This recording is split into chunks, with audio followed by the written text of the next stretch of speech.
Renungan Patinan GKJ Purwantara, Sabtu Kliwon Surya kaping 29 Maret 2020. Kapetik saking Galati gangsal ayat 16 dumugi 19. Urip manut daging utawa roh. Kaosaken déning Sudyana Pepantan Bulukerto.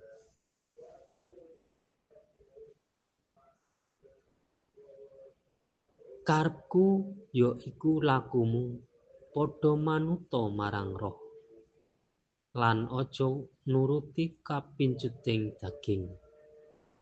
Awit pepinginane daging iku nyulayani marang roh, lan kersane roh iku nyulayani marang daging. Awit sakarone padha lelawanan, temahan kuwi saben-saben ora nindakake apa kang kok karepake. Ananging menawa kowe padha masrahake awakmu supaya dituntun déning roh, mesti kowe padha ora kawengku ing anggering-anggering turet. Dene pakartining daging wus cetha, laku jina, laku rusuk, muja hawa nafsu.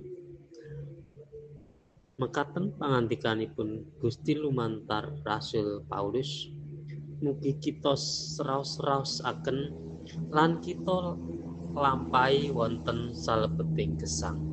Haleluya, amin. Bapak Ibu duwin pasamuan ingkang kinasih lan ing patunggilane Sang Kristus.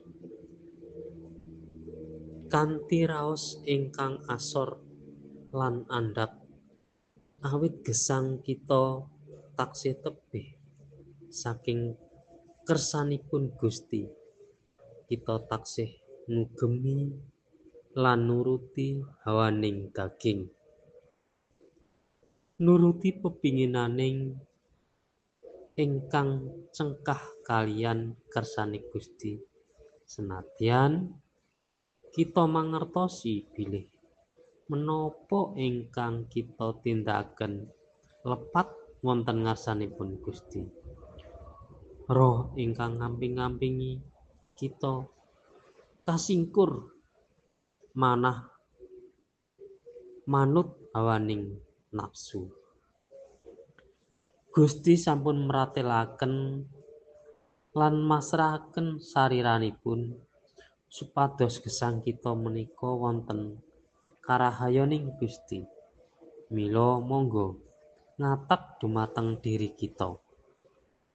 Gesang manut pangrahe Pangeran, manah ingkang wangkal,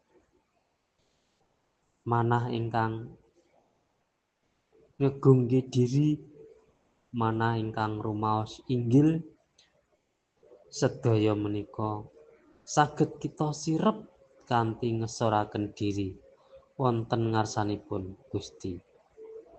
Amin. Pandonga. Duh Gusti Paduka ingkang mengku gesang kawula pasrahaken samukawis manah ingkang awon pangpuntening dosa kawula. Wonten ing Sang Kristus Gusti pandonga menika kawula aturaken. Amin.